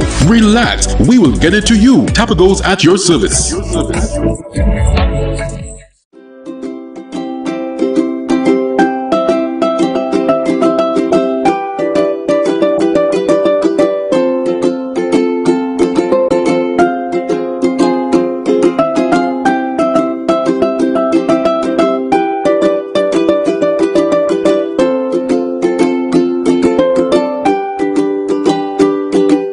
advertise with Tobago Updates. Call 284-6597. If you have a small or large business, we can get your information in front of the masses. Reach our rapidly growing viewership on Facebook and YouTube. Promote your brand in Trinidad and the Caribbean through M&E TV Now and Gayel. Yes, we can build unique ads for your business. Call now 284-6597 and advertise with us. The Street 919 FM and the Tobago Updates presents the Tobago Updates Morning Show live simulcast on the Street 919 FM. Start your day with all the information you want and need with the simulcast of the Tobago Updates Morning Show live Mondays to Fridays from 7 a.m. on the Street 919 FM, the official station that defends the nation. If you see or know about a crime, report a crime safely and anonymously. Call 800-TIPS. Help stop crime. You can play your part safely and anonymously. Report a crime. Earn a reward. Call 800-TIPS. Help stop crime. Be a hero. Champion. Fearless citizen. Be a crime stopper safely and anonymously. Call 800-TIPS. Help stop crime. I said I can't wait for Tobago in October.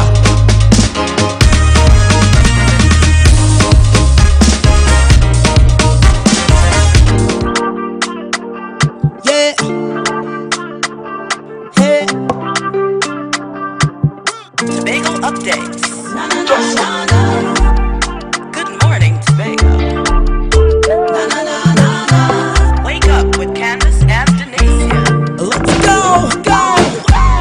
It's a brand new morning. Rise up to a brand new. Welcome back to Good Morning Tobago on Tobago Updates on this very, very rainy morning. I hope you guys are staying dry and safe, most importantly, because it's kind of bad out there. Well, and rain-wise. So, and of course, in case you don't know, we are under a yellow alert, weather warning. So just a bunch of rain and perhaps some wind. So, you know, just know it's going to be lasting throughout the day and into tomorrow. So just prepare yourself. In the meantime, I'm going to be talking with Mr. Keelan Whitlock, and he's a founder of House of Keys Foundation for Creative Children. And we're talking about having a ball. Yes, we are. Firstly, thank you so much for having me this morning. We're having a ball, and this is in celebration and the culmination of the launch of the House of Keys Foundation for Creative Children. I have noted in my time in the creative industry, being an artist, that there's a lot of things that have been lacking.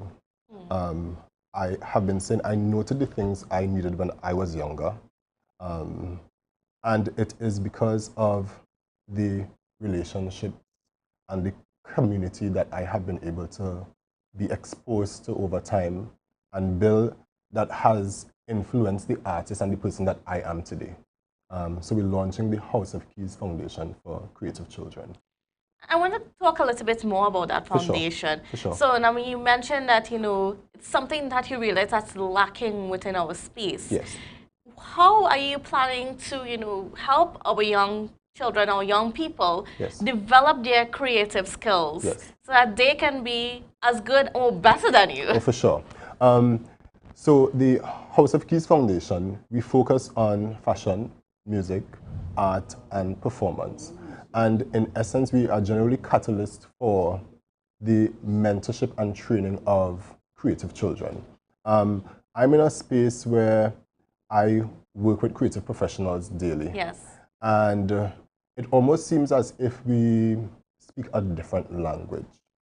And as I said, I note, and I'm sure lots of creatives can identify, you know, you're younger and you have interest in particular things, and your parents, your elders possibly don't understand.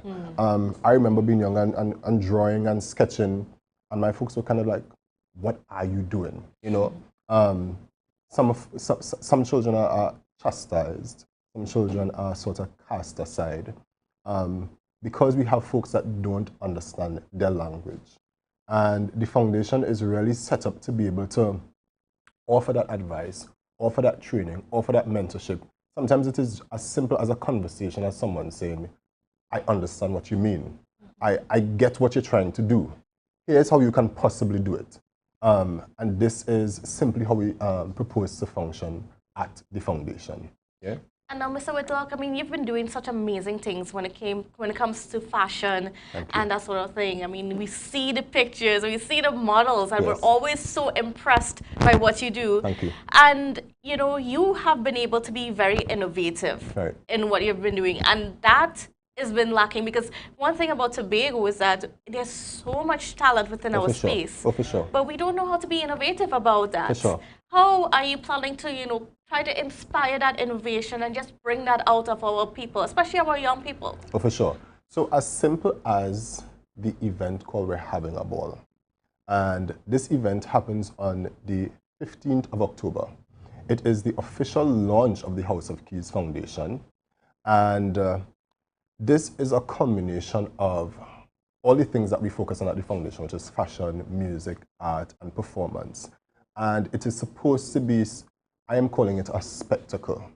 It is an immersive experience of all of these creative genres coming together. And folks can expect to see exactly some of the type of work we are going to do out of the foundation. Actually, on the day, we feature one of our first beneficiaries from the foundation, a 13-year-old designer. Her name is Serena Stevens, and she presents a 10-piece collection at the ball. So it is coming up with those types of, as you're saying, innovative and creative ways to show that the artistic space, the creative space is not one-dimensional, you know? And there's opportunity for so much to happen. So folks definitely look towards seeing much, much more coming out of the House of Keys Foundation. And you have a theme for this ball called Black Excellence. Yes, please. Tell me about that theme. Well, one, the color black. It has become my signature color for many different reasons. One, in the production space in work, it is the more ideal color to be on a production set with. Yes, media as well. That's right, you know, so it started there. And then there's a certain sort of power behind the color black. There is a certain understated but bold statement that you make with the color black. Outside of that, I celebrate my blackness daily. Outside of that, the aesthetic of the event, I want folks, I say black excellence because I want folks to interpret black excellence however they may feel. So the color is black. But if you feel like you want to go traditional, if you feel like you want to go contemporary, if you feel like you want to do black and gold. So black excellence for that reason, this is just to celebrate us. And the undertone of the event is also called Caribbean Renaissance because I want to celebrate us and our splendor and our grandeur. And you know, one thing I realized too within our space is that sometimes we're afraid to really express who we are. Oh, for sure. Like even in fashion. For sure. You know, I mean, to push those boundaries and so on. Yes. And I know that, I mean, and as from what you're saying is that is something that you want to bring out of our people, to be comfortable enough to express yourself as you are. A major statement I've been making regarding this event is that is the power to be. I want people to be able to express themselves as freely as they want. I have almost been saying that there are possibly no rules regarding this event. If you feel like you want to come to this space, Candace, and you want to be a bird on this day, and you want feathers, and you want grandeur, let's have that, let's do that. We should be allowed to do that. A major inspiration as well behind this foundation is so personal to me because a lot of time I had not been understood. And the day I was able to find that power, it triggered and just started this trajectory that you see right now. And it is really what I want to encourage, all the beneficiaries of the foundation to be able to, be their truest, boldest, authentic self, and also the patrons of this event and the patrons of the foundation to understand that we also have a responsibility to you allowed to be, and we should encourage each other to just be able to show up as ourselves, however that may look and feel and sound. Yes. And then I think it's when you have that confidence to be able to be who you are, yes, and just be in your creative space, what does that do for people? Oh, listen, I have seen lives literally changed. In the business that I am in, which is, I will kind of cap it as the beauty business. I'm a stylist by profession. And my sessions become therapy sessions, because I always say, even if for one moment, I would love for persons to be able to experience an elevated version of themselves. I've had clients come to me for a shoot and left in tears, because for the first time you are able to see yourself in a whole different light. Parts of yourself that you would have locked away because you feel like you are not allowed to. Who said that, you know? We are allowed to be. And it's a major undertone, as I said, of the event and the foundation, the power to be. Power to be. Yes. I love it. Yes, please. Okay, so for people who are interested, yes, can you just share that information so sure. People can get in contact with you, and also be a part of the foundation, because that's also very important. Most definitely. So one regarding the ball, initially it is by invitation only, but I have been saying, if based on the information that you hear, you feel like this is an event that you would want to be a part of, we have the event link, which is haveaballwith.us. Have a ball with us. Have a ball with .us. You could check the link, and it has all the information regarding the event there. It is on the 15th of October. And if you should have any inquiries, you can send us an email at info@haveaballwith.us. I encourage folks, as I was saying, if this speaks to you in some type of way, if you feel like you have a creative child who just really needs some mentoring, you note their creative ability and their creative talent, and it is really because they're in a space where they don't have access to, reach out to us, send us an email, and the hope is that after this event, because it is a fundraiser, we will be able to impact a lot more lives and encourage a lot more people to just be. Yes. As easy as that. Great. Thank you. And we're looking forward to seeing that, because, you know, being able to unlock that within our space, it's, like you said, it's incredibly powerful. For sure. And you don't know where that's going to take our society going forward. For sure. So it has been said, the loss of creative potential, it is almost as if it imprisons a society. You know, if we have a space where persons are not able to create and innovate and think outside of the box, imagine all the things we would not have had access to. We're talking about technological advances, we're talking about creative advances. If those potentials had not been tapped into and unlocked, where would we have been, you know? So it is to encourage that. It is for folks to, we always cast aside, we always criticize things that we don't understand. It is time for us to allow. Okay. Yes. Great. All right. Well, we are unfortunately out of time, but folks, join the cause. Be a part of House of Keys Foundation for Creative Children. Thank you, Mr. Whitlock, for being on with us. And viewers, don't go anywhere, because we'll be back right after the short break. Everybody only worrying. Never ever worry. Don't mind how things looking hard. I tell them never ever worry. If your life can't get damaged bad, I tell them never ever worry. What I'm saying is true. So just consider Tatil is always right here for you. I tell them never ever worry. Don't mind if life make you sad. I tell them never ever worry. If your house get flooded out real bad, I tell them never ever worry. What I'm saying is true. So just consider Tatil is always right here for you. I tell them never ever worry. If sickness catch you off guard, I tell them never ever worry. If times fall on you real hard, I tell them never ever worry. What I'm saying is true. So just consider. Tatil will always be here for you. Never worry about a thing. Tatil, where people are people. You know what I mean.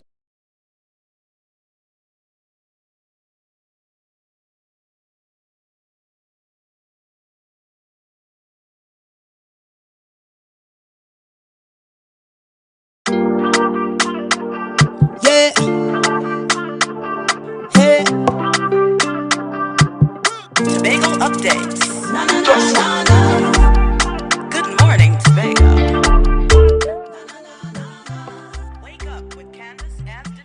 Good morning, Tobago. Of course, on Tobago updates. Yes, the rain is pouring, but it is fun, light conversations that we're having in here. And I mean, this weekend it's Republic Day, and you know, once you hear Republic Day, it's Roxborough. You start to think about Roxborough because Roxborough is the place to be on Republic Day. And of course, Republic Day is on Saturday, the 24th of September. And to talk to us a little bit about some of what we can expect this year, because we're seeing the return of the Roxborough Power Regatta after the COVID-19 pandemic. And of course, to talk to us about it, we have Mr. Akhil Franklin, from the president of the Powerboat Association. Oh, good morning and welcome to you. Hi, good morning.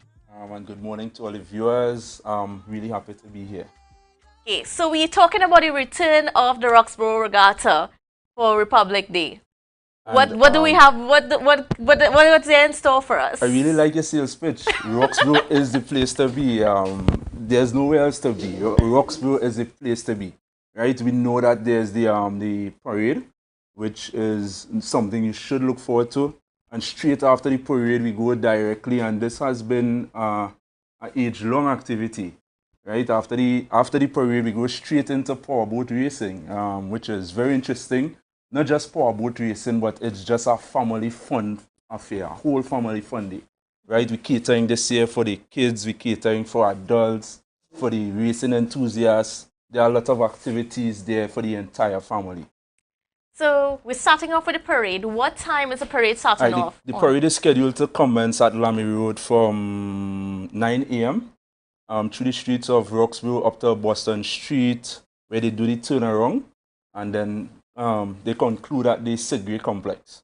Right? The parade anticipated to end somewhere about 10:30 thereabout, and we allow people time to leave the Sidgray complex and head back up to Roxborough at the old depot compound. That's the jetty area, where we will have a whole fun day, right? After which, in the evening, we go straight into the cultural show, right? And for those who know, there's harvest in the newer part of Roxborough, the Renaissance, right? After the cultural show, which is scheduled to commence at 6 p.m., we go straight into the fireworks. So, as you said, Roxborough is definitely the place to be. Pack your bags, leave early, and come to Roxborough. Tell me a little bit. Well, you know, with the parade, we've seen a return at the parade. And for those of you who just don't know, you know, Independence Day is not the only day we have a parade of our defense forces in Tobago. It also happens in Roxborough. Yes, and I think a lot of people might not be aware, but yes, there's the Roxborough edition. Well, and may I say, the only place in Tobago that's having a parade on that day is in Roxborough, right? Where we have, well, similar nature of what we had for Independence Day.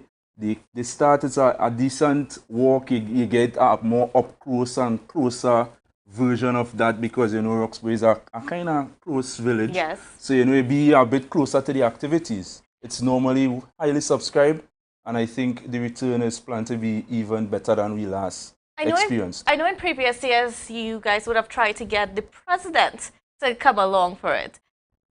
Are we going to see such dignitaries? I am not sure, and considering that the office of the Prime Minister, Minister Ina Roy, is responsible for the coordination of the parade, and she might be able to answer that part of it.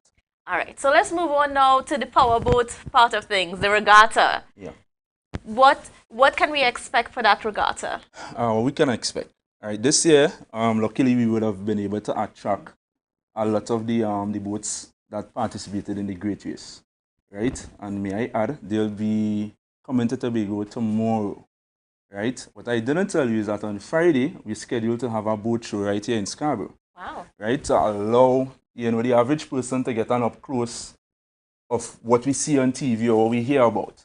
Right? So we'll be having a boat show at the Esplanade, which would be, we commence with just a small parade around Scarborough and then straight to the Esplanade, where we also would be having on display, some of these mechanics showing you an engine and, that kind of thing. Now, I think the powerboat industry is fastly developing. It's something that, it's another market that we could encourage our young men to get into these outboard engines. And, the building, it's a somewhat, there's... It's a lucrative industry. And in local terms, there's money in it. So we want to present that option, right? Amidst everything that's happening, we want to share some positive energy, some positive avenues in which, everybody's going to be a doctor or a lawyer. So it could be something that we consider. Tell me about, just like, what's the feeling right now amongst people in Roxborough to be able to have this again after the COVID-19 pandemic? Well, truth is, if you want to see Roxborough get excited, just put a boat in the water, right? And that excites them. So, the energy there it's pumped right now, and everybody is just set, anxious, ready, and waiting for this. It's gonna be. We have a total of about 40 races, right? Which includes we are allowing this year for the first time in a long time some of the local fishing boats to participate again, right? Including we have up to the 70 miles per hour coming from Trinidad. It's gonna be fun. It's gonna be fun. And we're talking about bouncy castle for the children. We're talking about let me make sure and stick this this Aquaman challenge. Aquaman challenge. Yeah, what's the Aquaman challenge? It was one of those years that our area representative in recent years, Mr. Watson, the famous swim.